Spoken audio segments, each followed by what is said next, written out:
Bueno, seguimos con la identificación en Freud. Cuando hablábamos de la sexualidad, pensemos que en 1920 no había los estudios de derechos humanos y también sociales que pudieran pensar en una posible identidad no binaria. Por lo tanto, Freud lo que describe en el capítulo 1 simplemente es la elección sexual que en esa época él vivía y él conocía, que era las tradicionales, la heterosexualidad, la homosexualidad y la bisexualidad. La disquisición entre género, identidades autopercibidas. Esto es algo que Freud lo menciona en algún punto, pero muy lejano en la teoría, y tiene que ver también con cómo ha avanzado el tema de la restitución de derechos a las personas. Freud creía que el ser humano, cuando tomaba rasgos de esos referentes y los hacía propios, estaba internalizando cultura, estaba internalizando representaciones sociales, y a eso él lo llamó complejo de Edipo. Freud entendía que el complejo de Edipo es un momento que ocurre en las infancias, alrededor de los 5 o 6 años, donde las niñas comienzan a tener en claro qué es lo que la cultura espera de ellos.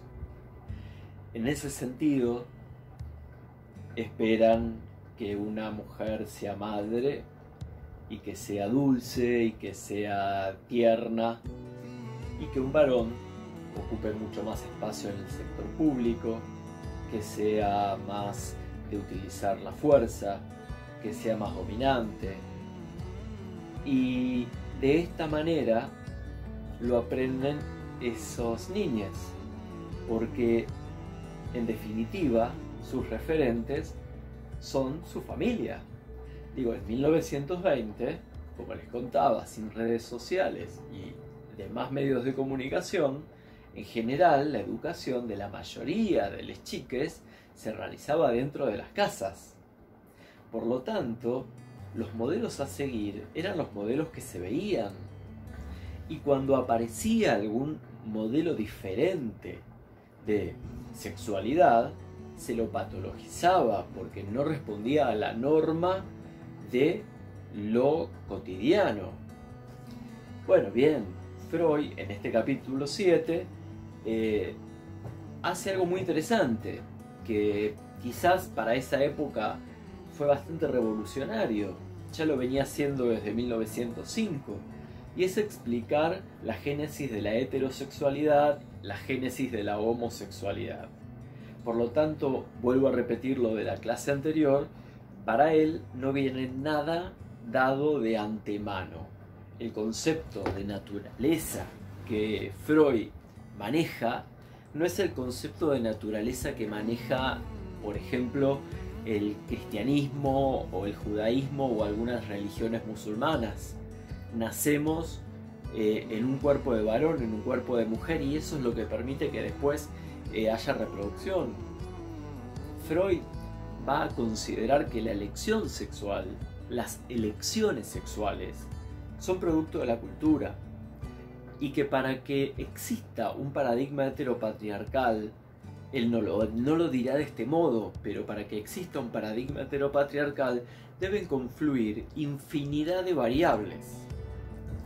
Variables económicas, variables políticas, variables religiosas, variables de todo tipo.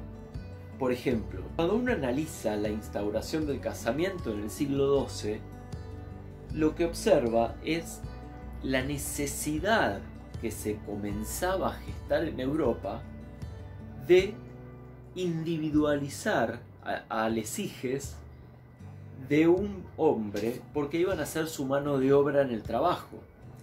Y si nacía una mujer, no era bienvenida porque no iba a tener la misma fuerza o no iba a poder trabajar en el campo. Por lo tanto, la heterosexualidad fue funcional y sigue siendo funcional a una cantidad de variables muy interesantes. Por ejemplo, se podía conquistar tierras, se podían conquistar extensiones enormes, pero si uno no dejaba gente en esas legiones para poblarlas, otra persona podía ocuparlas y tomar su tierra a nombre propio. Por lo tanto, la reproducción es una necesidad política.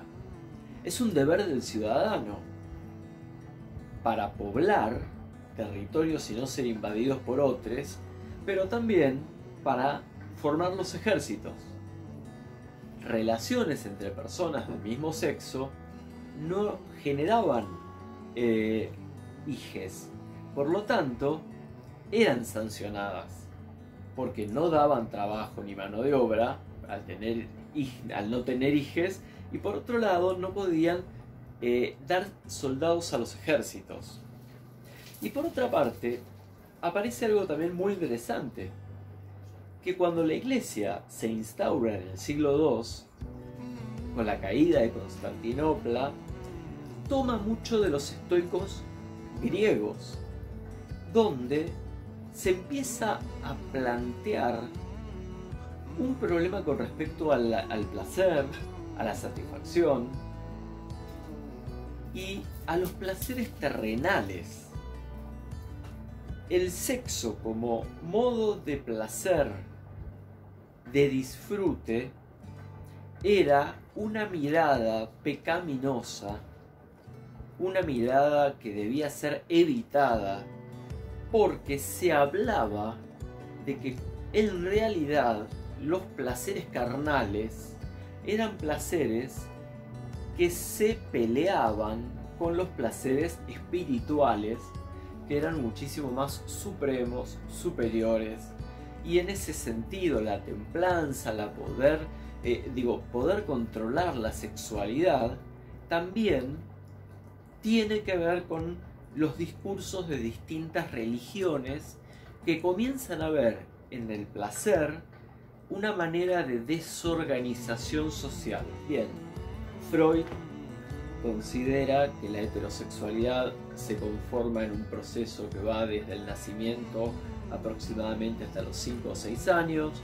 Ese momento de los 5 lo llama complejo de Edipo y guarda relación con un varón viendo a su padre, que también es varón, y de esa manera comprende que si su padre realiza esas actividades sociales o tiene esas maneras de ser en el mundo, son las maneras que él va a tener que tener por una cuestión muy simple de mimetización y de que él es mi referente de qué es un varón en la sociedad. Lo mismo con la mujer. La mujer, la niña, mirará a su madre y tendrá su modelo de qué es lo que esa sociedad espera de ella. Que sea madre en particular. Porque también es cierto que en los matrimonios que no podían tener hijos y que no se daba esta posibilidad de reproducción, eran los matrimonios donde la iglesia podía justificar un divorcio. Los cinturones de castidad, por ejemplo. Los cinturones de castidad de la Edad Media y de parte del Renacimiento, que los hombres colocaban a sus mujeres para que no fueran engañados o tuvieran relaciones con otras personas, en realidad eran artificios y herramientas que lo que buscaban no era solamente que no se cometiera un acto de infidelidad, porque en definitiva se podían buscar otras maneras de contacto con otra persona, sino que lo que se buscaba era evitar que esa mujer quedara embarazada de un hombre que no fuera su marido, porque ahí aparece el primer objeto privatizado que es la mujer y sus hijos. La mujer va a ser la señora D y los hijos van a llevar el apellido del padre. Y esa mujer va a tener un eufemismo que es el de ama de casa para las tareas domésticas que recién hace muy poco comenzamos a reivindicar y plantear que esas tareas domésticas son trabajo y deben ser pagas. Pero en realidad, en la historia, esa era la función de una mujer. De este modo, Freud va a plantear que la homosexualidad va a ser un cruzamiento de identificaciones. Él va a hablar de Edipo positivo y Edipo negativo, no porque él esté hablando de juicios de valor, sino simplemente como en la física, ¿no? En las cargas. El Edipo positivo dará lugar a la heterosexualidad. El Edipo negativo dará lugar a la homosexualidad. En el caso del varón, el varón en lugar de identificarse con su padre, se identificará con su madre. Por lo tanto, tomará rasgos de una mujer, que es su madre, los hará propio, y entre tantos rasgos incluirá el deseo sexual. Si a su madre le gustan los hombres, por eso está con su padre, a él también le gustarán los hombres. Esto ocurre igualmente con la mujer. Lo valioso de esto es, vuelvo a repetir, esta idea de pelearse con la naturaleza. Pelearse con que no nacemos con una sexualidad determinada, nacemos sexuales, nacemos personas, y lo que ocurre luego es producto de la cultura en la cual nosotros caemos insertos. La transexualidad, el travestismo, géneros no binarios, demisexualidad, en realidad era prácticamente muy poco estudiado, porque en realidad no había espacio para que eso existiera.